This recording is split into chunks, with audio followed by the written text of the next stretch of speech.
Hi guys, welcome back to A Tale of Four Geeks. So we're here again with our little goblin friend.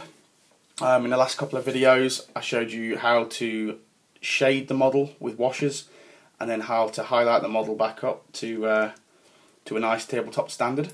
And now I'm going to show you one last little finishing technique, which is a really simple use of the weathering powders. Now, Forge will produce these weathering powders. They sell them either individually in a set. Personally, I really only use 3 of the colours: the orange rust, the dark earth, and the black soot. So I would definitely recommend picking up at least those ones. If you're doing a lot of tanks or something like that, then you may find a use for the other ones. But personally, those 3 are the ones that I use an awful lot. So I'll be applying these weathering powders dry with a dry brush for the time being. But first of all, I want to show you the quickest way to add some nice rust effect to your blade. So as you can see, this blade on the goblin there is looking pretty boring. All it is so far is just the bolt gun base coat washed with Devlin mud and the edge highlighted back up to bolt. So we'll just use the orange rust weathering powder. Get a nice generous amount on the end of your brush. And we're just going to rub that into the recesses. Now it's quite a subtle effect, but what you can see is it starts to build up the effect of the rust on the blade.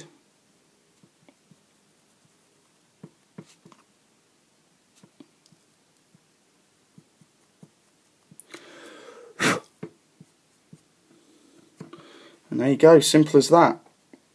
Just creates the effect of rust on the bottom of his blade. The other use we're going to use for it tonight is the dark soot weathering powder on the base of the model. So at the moment he's standing there on this nice pretty rock, but at the moment it's the same. The rock is the same colour as the sand on the floor.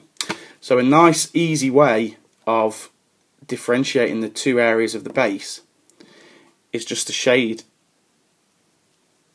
the gap in between with the weathering powder.